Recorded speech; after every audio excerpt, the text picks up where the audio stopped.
আমাদের বাংলাদেশের মানুষ, বাংলাদেশের প্রশাসন, বাংলাদেশের সবাই নাটক করতে পছন্দ করেন। এই জন্য হয়তো একটা কথা আমাদের দেশে প্রচলিত হয়েছে, নাটক কম করো প্রিয়।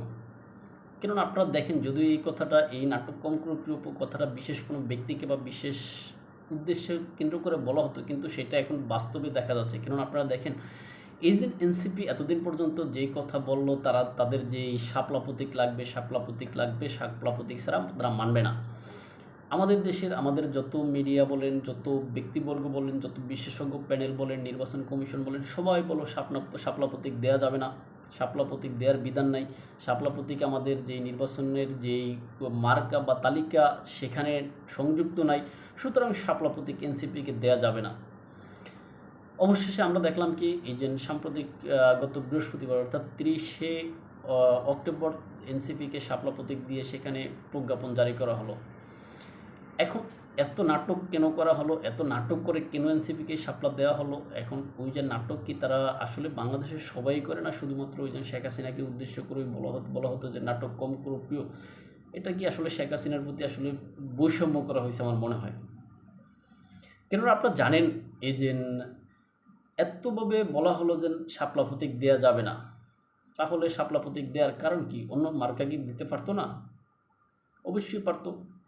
আর এনসিপি তারা তো আসলে আইনের ঊর্ধ্বে উঠা যায় না, কেননা তারাই তো আইনের শাসন বা আইনের যে অনুশাসন আছে এগুলো মানার জন্য, বা এগুলো যাতে সবাই মানে, তাদের ভাষ্য অনুযায়ী তারা তো এই সমস্ত কারণেই এই যে অভ্যুত্থান করছে। কেননা আওয়ামী লীগের সময় আইনের শাসন ছিল না, আইনের অনুশাসন ছিল না। এখন আমাদের দেশের যে আইন আছে বা আমাদের দেশের যে নির্বাচনী যে সমস্ত মার্কাগুলো আছে, নির্বাচন কমিশনের ভাষ্য অনুযায়ী কিন্তু আমি বলছি, সেখানে তারা বলছে যে শাপলা আমাদের প্রতীকের তালিকায় নাই, আমরা শাপলা এখানে দিতে পারবো না, দেওয়ার বিধান নেই। তারা আরও বলেছে শাপলা আমাদের জাতীয় প্রতীক, এই জাতীয় প্রতীককে রাজনৈতিক কোনো দলের প্রতীক হিসাবে মানানো যাবে না। কিন্তু আমাদের নির্বাচন কমিশনের পক্ষ থেকে বলার যে সমস্ত বক্তব্য, আমি কিন্তু এগুলো বললাম। এখন সেই নির্বাচন কমিশনই করলো কয়েকদিনের মাথায়, কয়েক সপ্তাহের মাথায় এনসিপিকে শাপলা দিল। এখন এই বিষয়টাকে কেন্দ্র করে হাস্যরসের ভিত্তিতে হয়তো গোলাম মোল্লা রনি লিখেছেন যে এনসিপিকে যেহেতু শাপলা দেওয়া হয়েছে, শাপলা যেহেতু দিচ্ছে, তারা ছোটো বলে তাদেরকে মানে শাপলা ফুলের কলি দেওয়া হবে, মানে অফুটন্ত শাপলা, মানে যেটা এখনও ফুটেনি ওই শাপলা দেওয়া হলো। দেন বাচ্চারা তোমরা খেলাধুলা করো এই শাপলা ফুলের কলি নিয়ে, তোমরা যখন বড় হবে তোমাদেরকে ফুটন্ত শাপলা দেওয়া হবে। বিষয়টা হাস্যকর হইলেও আসলেই তো সঠিক। এনসিপি তাহলে এখন শিশু সংগঠন বা ছোট সংগঠন, এই জন্য এনসিপিকে আপাতত এই যে শাপলা ফুলের মানে এই যে কলিটা ওইটা দেওয়া হলো। পরবর্তীতে যখন এনসিপি বড় হবে তখন তাদেরকে ফুটন্ত শাপলা দেওয়া হবে। যদিও গোলাম মাওলার উনি হাস্যরসের ভিত্তিতে এই কথাটা বলেছেন, কিন্তু আসলে আমি তো এটার সাথে বাস্তবতা দেখি, আমি তো এটার সাথে আমাদের এই যারা নির্বাচন কমিশনে আছেন তাদের এই হাস্যরসের পাত্র তো আসলে মূলত তারা। কেননা তারা আমাদেরকে এটা কেন বুঝাইলেন, আমাদেরকে কেন তারা এটা বললেন, আমাদেরকে কেন তারা মিডিয়ার মাধ্যমে এটা জানালেন যে জাতীয় প্রতীক যেহেতু শাপলা, তাহলে এই শাপলা আমরা কাউকে দিব না, দিতে পারবো না।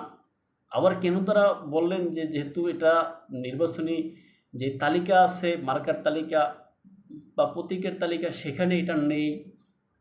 তাদের কথা তো সঠিক, তাহলে তারা যদি তাদের মনে এটাই থাকতো তারা দিয়ে দিবে শাপলা, তাহলে প্রতীকের বিষয়টা তারা তখনই মানে সাথে সাথে এটা সংযুক্ত করতে পারতো, সংযুক্ত করে দিয়ে দিত। এখানে আপনারা আমাদের কারো কোনো অনুযোগ কিছু ছিল না। সুতরাং তারা এত জল গোলা করে, ওই জন্য একটা কথা আছে না, গাদায় পানি খেয়ে মানে জল গোলা করে। আমাদের নির্বাচন কমিশন তাহলে তো গাদার পরিচয় দিল এখানে। তারপর নির্বাচন কমিশনের যিনি বক্তব্য দিলেন এই বিষয়ে, মানে অস্পষ্ট বক্তব্য, তিনি কোনো আসলে মানে এটা থেকে আমি আপনাদেরকে কী বলবো, তার বক্তব্যের কোনো আসলে বিস্তারিত কিচ্ছুই বুঝে নেই। সাংবাদিকরা এত প্রশ্ন করলো, একটা প্রশ্নের তিনি উত্তর সঠিকভাবে দেননি, মানে ক্লিয়ারলি তারাই বারবার জিজ্ঞাসা করলো তাহলে আপনারা এখন দিলেন কেন, তার কথার উত্তর নাই। মানে ভাঙ্গা ভাঙ্গা কথা কী বললেন তিনি, মানে তিনি নিজেও বোঝেন না। তার পাশে দাঁড়ানো যে সমস্ত ব্যক্তিরা ছিল, ওই যে নির্বাচন কমিশনের সচিব, তার বক্তব্যের তার পাশের ব্যক্তি খাড়ানো, অর্থাৎ তার পক্ষের যে ব্যক্তি দাঁড়ানো সেও বোঝেনি। সুতরাং আসলে সবাই নাটক করতে পছন্দ করে, সবাই নাটক করে, সবাই নাটক করতে ভালোবাসে।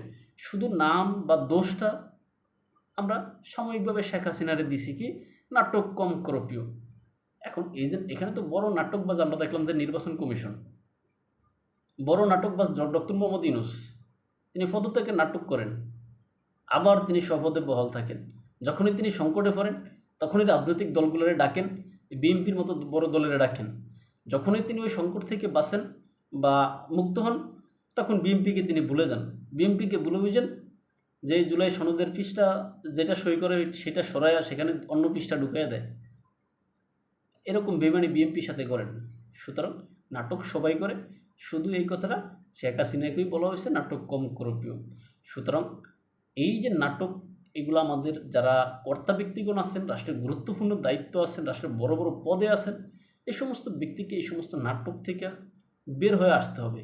যেটা স্বাভাবিকভাবে দেয়া যায় সেটা দিয়ে দিবে, সমস্যা তো নাই। সুতরাং যেহেতু দিবেন, আপনাদের মনে ছিল আপনারা দিবেন, এত জল গোলা করানোর, এত পানি গোলা করে, এত মানে হাংতাং করানোর কী দরকার ছিল? সুতরাং এই নাটক কম করেন প্রিয়। এই জন্য এটাই বলে আমি এখানে শেষ করছি। ভালো থাকবেন সবাই, দেখাবো অন্য কোনো ভিডিওতে অন্য কোনো বিষয়ে। আসসালামু আলাইকুম।